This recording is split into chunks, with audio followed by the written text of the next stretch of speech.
এই কি হাসান ভাই নাকি? হাসান ভাই কোথা থেকে আসলেন? অফিস থেকে ভাই।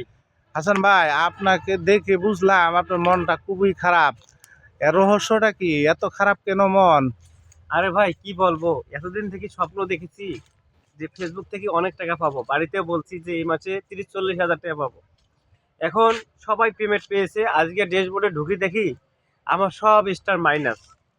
তাহলে এতদিন যে আমাকে মানুষ ভালোবাসা দিল, হাজার হাজার ফুল দিল, আমি তাদেরকে ডিসপ্লের সামনে তুলে ধরলাম, হাই হুল্লোড় করে তাদেরকে অনেক প্রশংসা করলাম।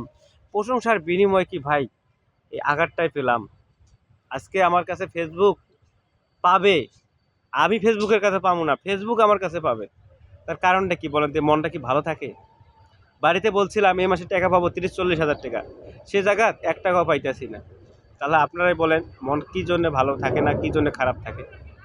ঠিক আছে, আপনারা যারা হাজার হাজার স্টার দিচ্ছেন ভাই, আপনাদের উদ্দেশ্যে একটা কথা বলতে চাই। অবশ্যই মানুষকে হাজার হাজার ফুল দিয়ে মানুষের মনটাকে নরম করবেন না, আনন্দিত করবেন না।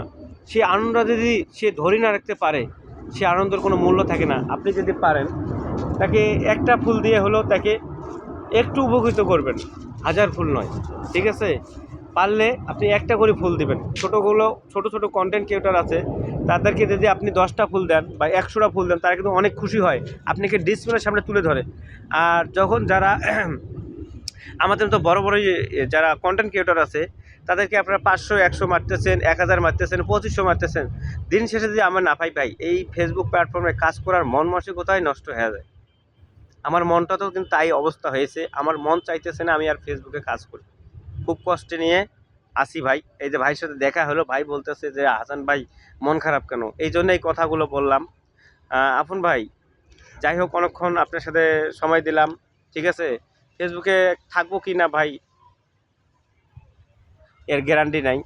অতএব যারা ফেসবুকে আছেন, আপনারা সুন্দর সুন্দর ভিডিও বানান, সুন্দর কোয়ালিটিফুল ভিডিও বানান, দেখবেন যে আপনার ভিডিওগুলো ভাইরাল হবে, সেখান থেকে ইনকাম করতে পারবেন। স্টার সেন্টারের পিছনে দৌড়ে কোনো লাভ নেই। ঠিক আছে ভাই আসলে আপনি যে কথাটা বলছেন শিক্ষণীয় অনেক কথা আছে এদের ভিতরে। আবেগ আবেগ যেটা যাই হোক, আবেগ, অনেক আবেগ এই নিয়েই আমরা এই ফেসবুকে নতুন যারা আছি অনেকেই কাজ করি। তো অনেকেই অনেক জায়গা থেকে অনেক কথাও শুনছি।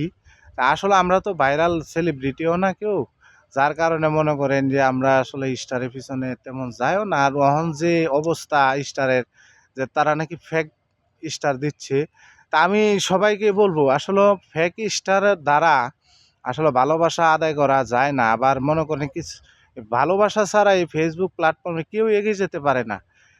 আর স্টার সেন্টারদের ভাইদেরকে উদ্দেশ্য একটা, হ্যাঁ,